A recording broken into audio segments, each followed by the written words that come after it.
My attentive viewer, thank you for joining me on this channel dedicated to art and painting. You are back in the studio of artist Iryna Lupashchenko. Today we are taking a break from color to focus on form and mood in monochrome. This video explores philosophy, the search for shape, and the conciseness of an idea. It's about how a minimum of color can convey a maximum of emotion. What resonates with you more? An explosion of emotion in full color or the restrained depth of monochrome? Where does the hidden magic and the power of grayscale lie? How do you paint with your soul rather than with a palette? I will answer these questions through the lens of my work titled Soul of Harlequin. This piece is a synthesis a meeting point of theatrical art and painting. I believe that theatrical creativity has profoundly enriched my experience in painting. For me, it became vital to merge these two distinct art forms, and Soul of Harlequin marked the beginning of this unusual synergy. The painting appears almost graphic, intentionally focusing the viewer's gaze on Harlequin's crossed and bound hands. His movements are constrained, his possibilities limited, and the entire world around him is black and white. This restriction is emphasized by a stark red bandage around his wrists. Yet, despite the circumstances, or perhaps because of them, vibrant butterflies flutter from his hands, and the monochromatic world transforms. A frozen, almost sculptural image turns into something alive, rebellious, and provocative, all thanks to a small accent of red. For me, this transformation has theatrical roots. In every play I design, the scenography must be active, transforming ordinary objects like a red cloth or bright butterflies into symbols of a cosmic scale, freedom, and the struggle for it. This principle of active scenography, indispensable to me in theater, works brilliantly in painting, filling the canvas with meaning and amplifying the character's essence with genuine emotion. In Soul of Harlequin, I portray the life drama of a creative person. The imagery is as concise as a theater stage, yet empowered by the expression of red against a graphic backdrop lived through emotionally and sincerely. For a creator, art is not just self-realization, it is a way of life. An artist cannot cease to create. It would be the same as ceasing to breathe. Today, Ukraine is in a state of war and resistance. While our men hold the front lines and homes are ablaze, our culture remains unyielding.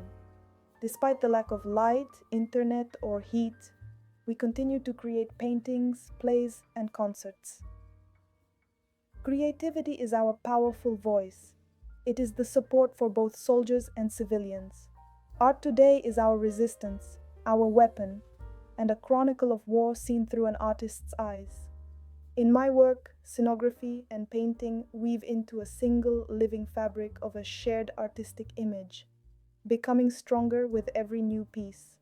For me, theater is not just creativity, it is a way to see, to experience, and to process drama through my own perception, to understand the world and its events. It is about merging the perspective of a philosopher with the sincerity of a child, shaping observations and feelings into a unified, symbolic image. As a result, a living and concise artistic image of a play is born first in a model and then on the stage.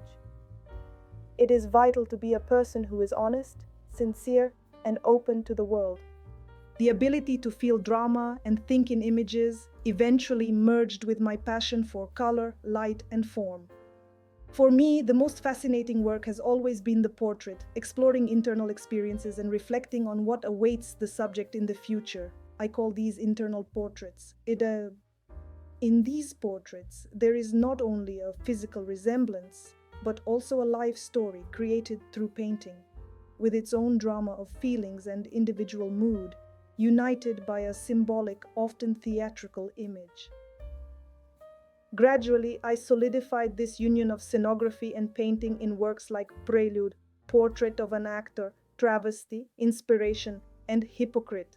Now, with 19 pieces completed, it is time to unite them into a series, Soul of Harlequin. Today, these two paths have merged. This is the drama of a human life on canvas, concise as a theater stage, amplified by the expression of color, and lived through without pretense. Soul of Harlequin explores the emotional depth and symbolism of human destinies through theatrical metaphors, focusing on the iconic figure of Harlequin. Each work is not just a visual resemblance, it is a story of a human life, told through the impasto technique and a unique drama of feelings. In my previous video, Prelude of Creativity, I spoke about the image of a fragile violinist. If you are interested, I will share the stories behind each work in this series in my upcoming videos. I hope you will continue to visit my studio. It is wonderful that in this virtual space, our community of art lovers can gather regardless of distance or time. My address to my viewer now carries a deeper meaning. It is a personal message to every heart open to art. So, my creative friend, come into my studio, stay a while, and share your thoughts. I am always happy to answer your questions. May these small conversations inspire you, wishing you a creative spirit.